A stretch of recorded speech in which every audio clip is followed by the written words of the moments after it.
23 అయితే యథార్థముగా ఆరాధించువారు ఆత్మతోనూ సత్యంతోనూ తండ్రిని ఆరాధించు కాలం వచ్చుచున్నది, అది ఇప్పుడును వచ్చే ఉన్నది.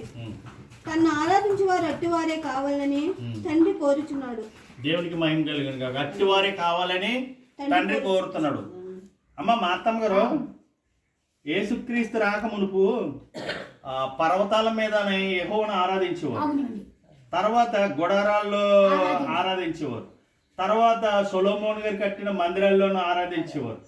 ఇప్పుడు ఆ సొలొమోన్ మందిరాల్లోనూ పర్వతాల మీద మీ పితరులు ఆరాధించేవారు కదా. యేసుక్రీస్తు సలహా అడుగుతున్నాడు. ఎవరు? ఈవిడి మరియమ్మ గారు. ఈవిడే నీళ్ళకి వచ్చిందన్న మధ్యాహ్నం మాటలు సమరశ్రీ గారు, మరియమ్మ గారు కాదు, సారీ, సమరశ్రీ గారు. ఈ సమరశ్రీ గారు ప్రశ్న వేసినప్పుడు అమ్మ ఒక కాలం వచ్చుచున్నది, ఆ కాలం అయ్యందు ఇక్కడ చెప్తున్నాడు. అమ్మ ఒక కాలం వచ్చి ఉన్నది, ఆ కాలం యందు చదవండి అమ్మ. ఈ పర్వతము మీదైనను యెరూషలేములోనైనను మీరు తండ్రిని ఆరాధింపారు. 4:21 చూడండి, కరెక్టేనమ్మా? ఆరాధింపరు. చదవండి అక్కడ. యోహాను 4:24 చూస్తానండి. పైకి చదవండి. 4:21 చూడండి. 21 చూడండి. అమ్మా ఒక కాలం వచ్చుచున్నది, ఆ కాలమందు ఈ పర్వతం మీద నిన్ను యెరూషలేమునందు మీరు తండ్రిని ఆరాధింపరు, నా మాట నమ్మము. యోహాను 4:23. అయితే యథార్థముగా ఆరాధించువారు ఆత్మతోనూ సత్యంతోనూ తండ్రిని ఆరాధించు కాలం వచ్చుచున్నది, అది ఇప్పుడును వచ్చే ఉన్నది. తనను ఆరాధించేవారు అట్టివారే కావాలని తండ్రి కోరుచున్నాడు. దేవునికి మహిమ కలుగును గాక. కిందకి చదవండి. దేవుడు ఆత్మ గనక ఆయనను ఆరాధించేవారు ఆత్మతోనూ సత్యంతోనూ ఆరాధింపవలెను అని ఇక్కడ రాయబడి ఉన్నదండి. అమ్మ మార్తమ్మ గారు, ఇప్పుడు మన సహోదరుల గారికి ఎలాగ ఆరాధించాలన్నది వాక్యం చెప్పింది కదా. పౌలు గారు ఇక్కడ యోహాన్ గారు రాసినప్పుడు ఎలాగ ఆరాధించాలన్నది యేసుక్రీస్తు గారు తీసుకుని ఇక్కడ యోహాన్ గారు గట్రా చెప్తున్నారు. ఏమని చెప్తున్నారంటే, యేసుక్రీస్తు గారు ఆత్మతోనూ సత్యముతోనూ ఆరాధించాలి. ఇప్పుడు మనం బొమ్మల్ని, యేసుక్రీస్తు గారి బొమ్మలని, మరియమ్మ గారి బొమ్మల్ని మనం ఆరాధించచ్చా? అక్కడ బైబిల్లో లేదు. ఏమండి, మీరు పెట్టుకోండి, కానీ నేను విమర్శించట్లేదు. వాక్యం ఎలా చెప్తుంది? ఆత్మతో సత్యంతో ఆరాధించాలండి. 2-3 ఎక్కడ ఉన్నారు, ఇక్కడే ఉంటాడు దేవుడు. మనం అందరం మందిరంలో కూడుకున్నప్పుడు మందిరం పరిశుద్ధమైంది కాబట్టి అందరూ అక్కడికి వస్తారు, నీట్గా బట్టలు వేసుకుని పరిశుభ్రంగా. అందుకని ఏంటంటే నీట్గా అక్కడ అది ఒక మనం కూడుకునే ఆలయం అన్నమాట.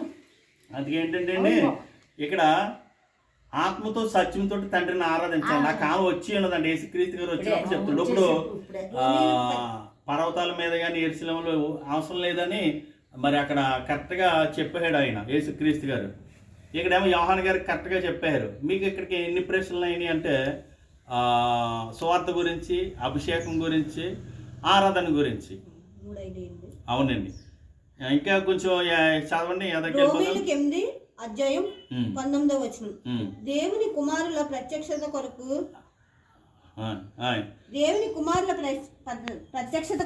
ప్రత్యక్షత కొరకు సృష్టి మిగులు ఆశతో తేరి చూచుచు కనిపెట్టుచున్నది. ఇలాగ ఆరాధించే వారినే సృష్టి కనిపెడుతుందంట.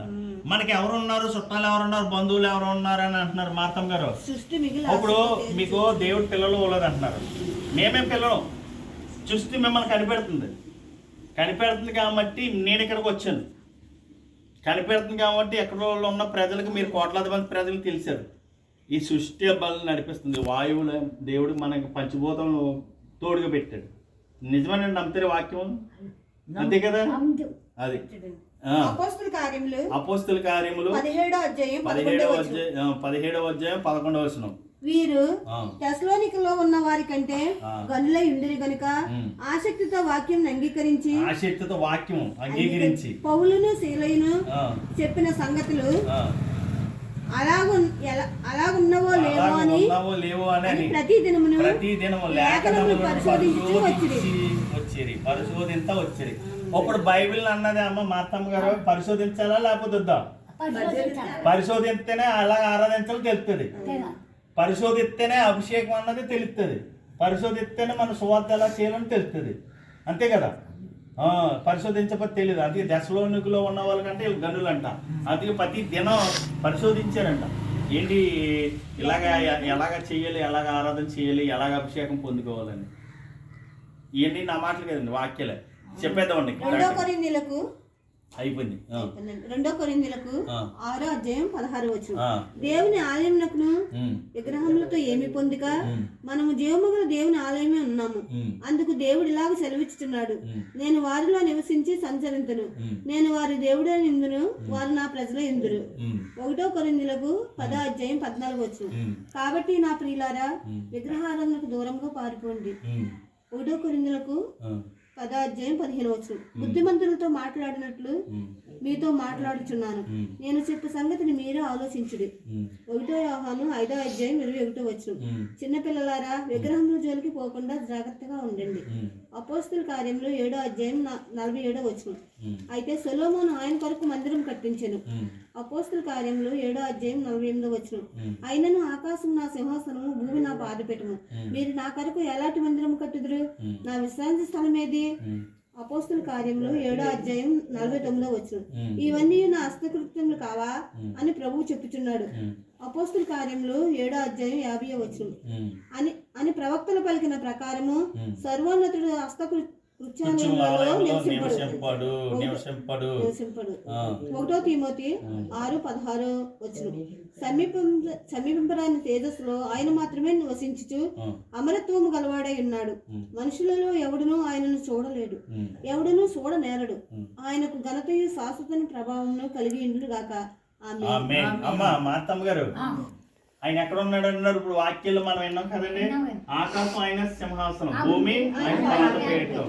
అయితే ఆయన విశ్రాంతి స్థలం ఏది? మనమే. హృదయం, మనందరి హృదయం.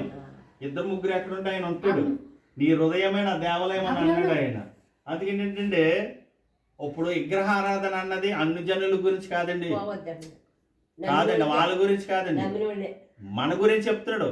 మనల్ని గురించి అండి, మన సంఘస్థుల గురించి చెప్తున్నాడు, వాళ్ళ గురించి కాదండి దేవుడు. మీరు తప్పుగా అర్థం చేసుకోకండి.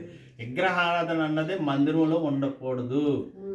అది అందుకునే ఇక్కడ అంటున్నాడు ఆయన, నేను బుద్ధిమంతులతో మాట్లాడినట్టు మాట్లాడుచున్నాను, మీతో మాట్లాడుచున్నాను. నేను చెప్పే సంగతులను మీరే ఆలోచించుకోండి. 1 కొరింథీయులకు రాసిన పత్రిక 10వ అధ్యాయం 16వ వచనం క్లియర్గా చెప్పాడు ఆయన.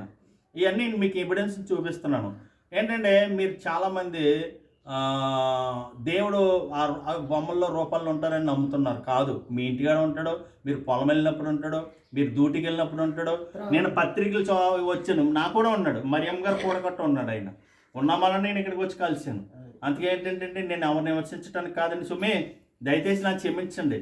ఈయన కలితమే నాకు చాలా గొప్ప భాగ్యం. అమ్మ మరియమ్మ గారు ఇప్పుడు ఎక్కడ ఉంటాడు దేవుడు? మార్తమ్మ గారు కాదు, సారీ,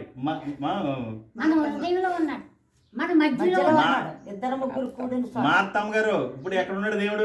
మన మధ్యలో ఉన్నాడు. 2-3 కూడిన మధ్య. అది ఇప్పుడు మందిరాల్లో మన బొమ్మలు ఎట్టొచ్చి ఎట్టకూడదా? మందిరాల్లో బొమ్మలు కట్టలేవు. వాళ్ళకి అది ఎట్టొచ్చి ఎట్టకూడదా? పెట్టకూడదండి, ఎట్టకూడదు. అది వాక్యం చెప్తుంది కాబట్టి ఎవరిని విమర్శించడానికి కాదు. తర్వాత బొమ్మలకు మనం ప్రార్థన చేయొచ్చండి, చేయకూడదు కదా? ఒకప్పుడు తెలియనప్పుడు చేసాం. అన్ని జనులు తెలియనప్పుడు నేను మారాను. మనం చేయం.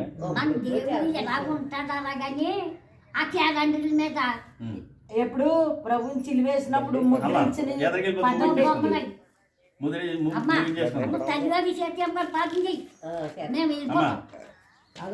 దేవుడు ఎక్కడ ఉన్నాడంటే మత్తమ్మ గారు సమీపింపరాని తేజస్సులో ఉన్నాడంట ఆయన. అక్కడ నుండి నరుని కన్నులారా చూస్తున్నాడంట. ఇంకెదరికి వెళ్తాడు? ఫోన్ చేస్తాడు సార్